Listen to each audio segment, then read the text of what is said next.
ตัว31 ปีนี่เฉพาะวันจันทร์นี่19 ถึง 31วันทำงานส่วนตัวนี้นี่นะนี่มีนัดห่างกันที่ไม่ใช่มาวันมาโรงเรียนด้วยได้ตัวประชาชนทั่วไปนี่เนื่องจากติดภารกิจหรือธุรกิจที่บ้านอายุมากกว่า32 ปีนี่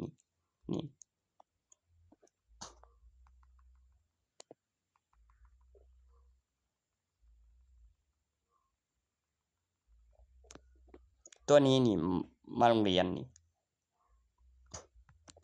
นี่ระดับนักศึกษานี่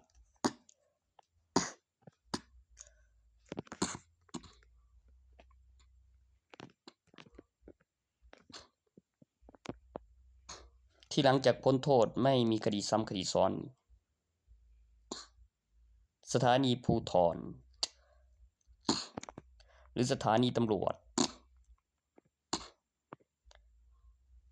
ที่มีโรงพยาบาลเป็นพยานและมีการบริการสังคม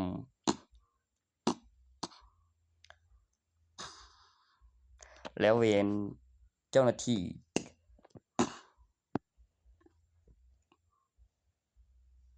คันมันบ่ว่าวันจันทร์มื้อเฮ็ดงานคือกันบ่มันห่างกันนำแล้วไปสำนักงานคุมประพฤตินำบ่คือบ่แม่นเจ้าคือเจ้าคิดเด้ตัวล่างโอ้มันบ่แม่นแต่คดีผู้ป่วยแล้วมันก็บ่ได้ไปโรงเรียนมันมีคนมากับคนบ่มาส่วนตัวนี้ตัวเยาวชนนี่รายงานตัวครบคืนเงินประกันตัวด้วยได้ไม่ใช่นักโทษคือเป็นแค่คดีผู้ป่วยตัวไม่ใช่คดีผู้ป่วยนั่นมันเป็นคดีโจรโอ้เป็นคดีอาญาตัวนั้นมีระยะเวลา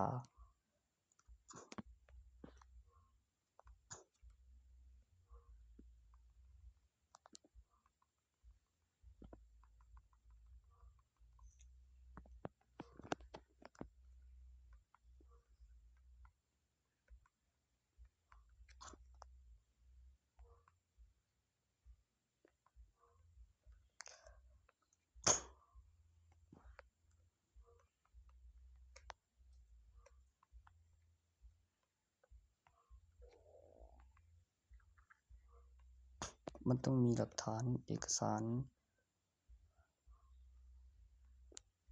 เช่นนี้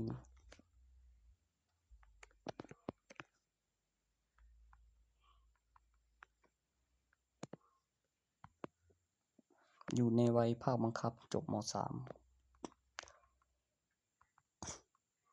ตัวประถมขึ้นมัธยม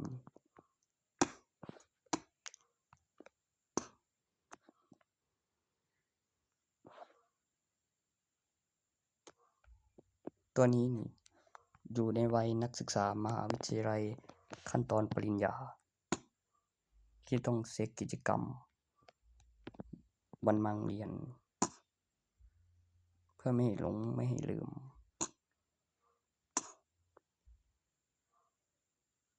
ตำแหน่งบัญชาการศาลตัดสินนั่นแล้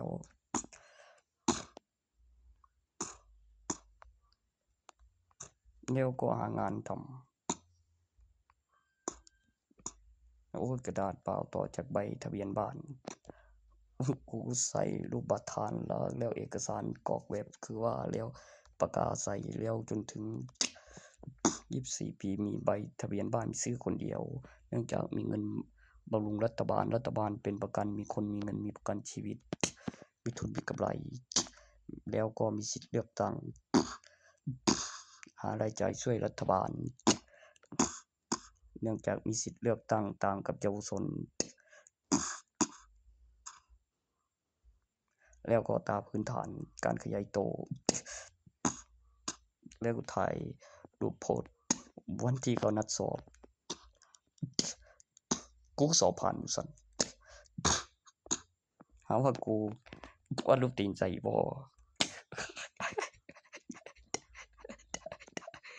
ก็มีกำหนดเวลาสอบเด้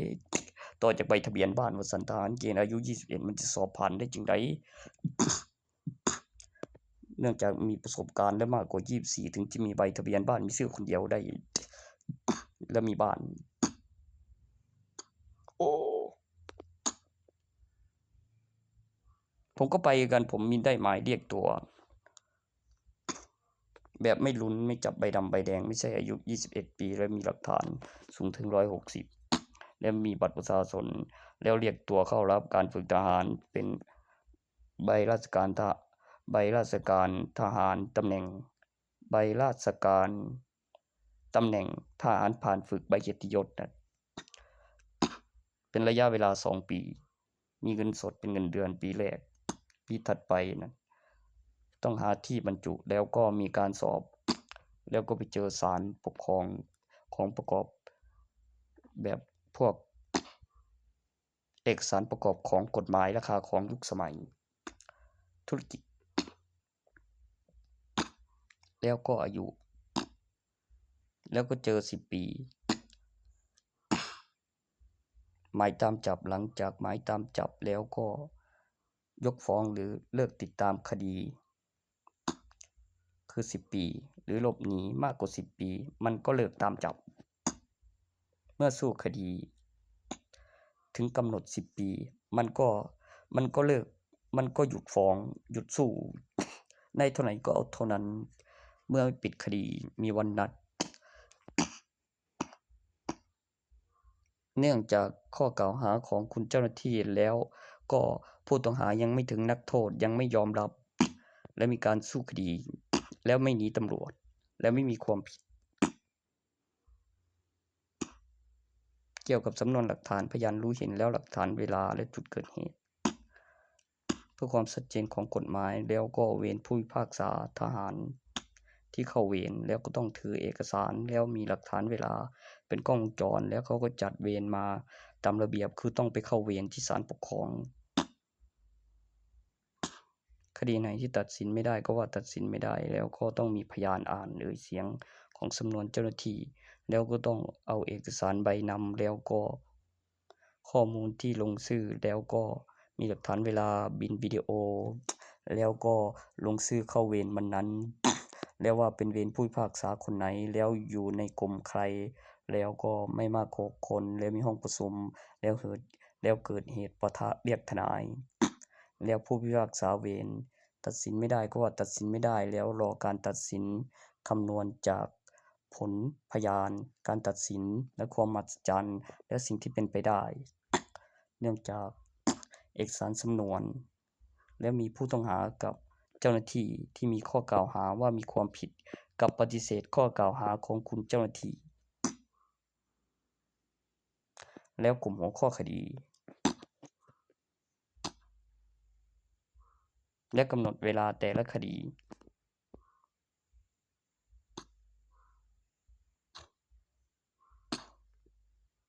แล้วก็ต้องได้เสียเงินเรียกทนายแล้วก็ดูประสบการณ์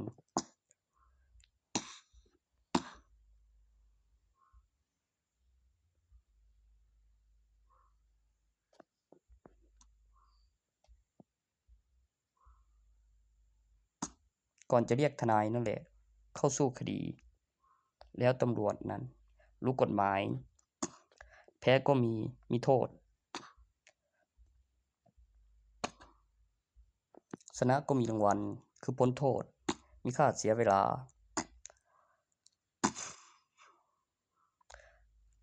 ตัวทนายนั้นคือคุณต้องจ้างเองกับผู้ที่รู้กฎหมายมาก่อนมันก็เช็คอินรอแล้วก็เคยเห็นสำนวนตำรวจ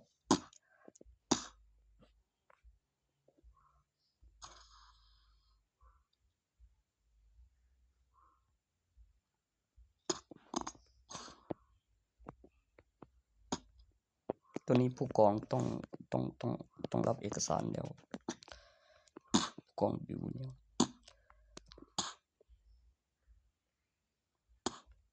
ครับแจ้งถึงหน่วยอื่นและด็อกเตอร์อยู่มหาวิทยาลัยมานานกว่า10 ปีแล้วสอบผู้พิพากษาแล้วก็จับสลากได้เวร ต้องเข้าไปเก็บเอกสารแล้วลงชื่อเข้าเวรว่าวันที่เวลาผู้พิพากษาชื่ออะไรในเวรวันนั้นคือคดีไหนที่คุณตัดสินไม่ได้คุณก็ต้องไปไปแบบเข้าคิวแล้วลงวันที่เวลาว่ามาเข้าเวรเนื่องจากคุณไม่มีสิทธิ์เลือกผู้พิพากษา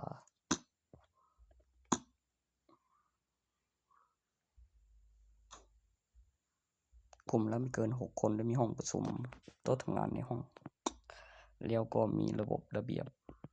บัตรรูดเข้าห้องแล้วมี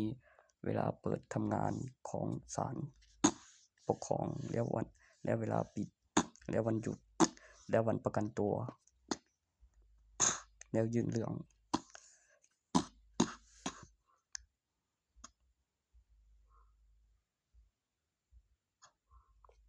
ตัวนี้นี่ประกันตัวไม่ได้เงินคืน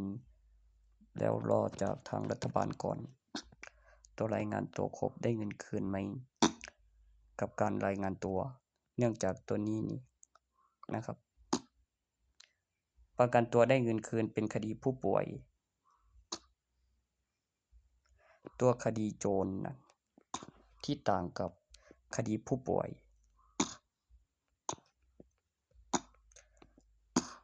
ขโมยของตัวเองลงโทษผู้ปกครองตัวนี้นี่ฝากขังมีชื่อในใบทะเบียนบ้านมีบัตรประชาชนมากกว่าอายุ15 ปีนี่เช็คที่หลักฐานบัตรประชาชนใบทะเบียนบ้านในบัตรประชาชนยังไม่เป็นโจรจริงยังไม่ขโมยของผู้อื่นเป็นคดีกึ่งอาญาตัวนี้นี่ระดับตัวนี้ฝากขังเพื่อไม่ให้ลืมว่าเอาสำนวนว่าเป็นคดีฝากขังขโมยของตัวเองโทษผู้ปกครองไม่ได้เนื่องจากต้องเช็คหลักฐานใบทะเบียนบ้านในบัตรประชาชนแล้วเป็นคดีกึ่งอาญาขโมยของผู้อื่นเป็นคดีอาญาจริงแล้วตัวนี้นี่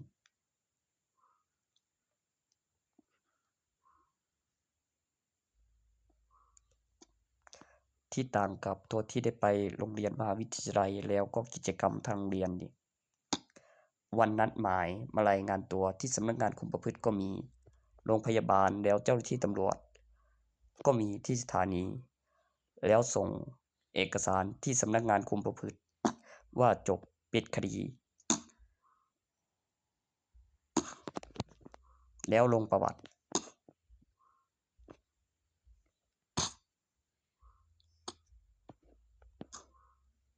ตัวนี้นี่มีหางานให้ทำแล้วก็ไปเข้าค่ายกิจกรรม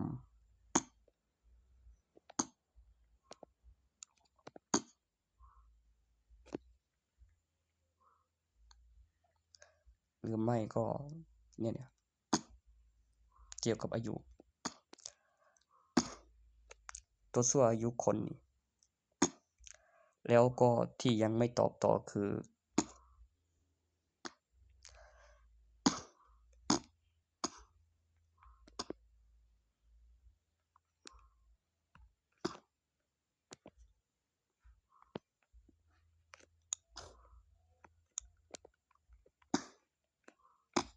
29 ปี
ข้อ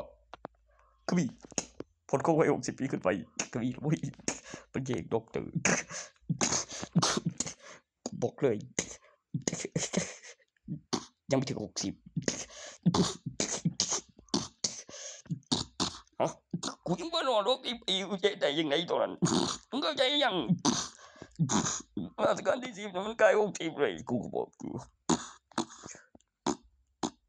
ตัวเงินเดือนผู้เฒ่าบ่ต้องเป็นผู้เฒ่าก็มีว่าแต่บัตรประชาชนแล้วอายุถึง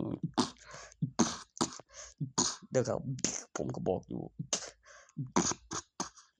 ว่ามันต้องมีระดับแล้วก็ฟังเบิ่งคักแล้วมันสิได้แบบคือโอ๊ยคือบัตร30 บาทรักษาทุกโรคมันได้แบบคือมีคนมีเงินและมีงานและมีเงินเดือนต่อจากประกันชีวิตร่างกายไปต่อประกันชีวิตกับรถแล้วโรงบาลมีงานแล้วงานบำรุงการพัฒนาการรักษาก็ต้องขึ้นเอกสารเพิ่นแล้วเช็กอินโรงพยาบาล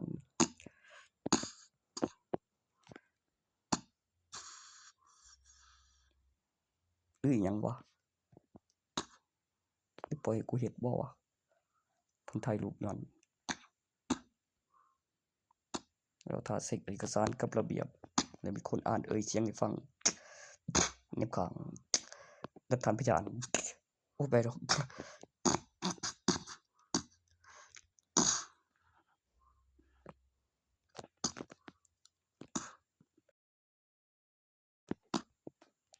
เช็กอุปกรณ์มันขี่เวลากิจกรรมคำอธิบายยุคสมัยมีการเคลื่อนราชการแล้วอยู่ในยุคสมัยแล้วต่อเอกสารเควสหมดอายุปัจจุบันผมอายุ29 ปี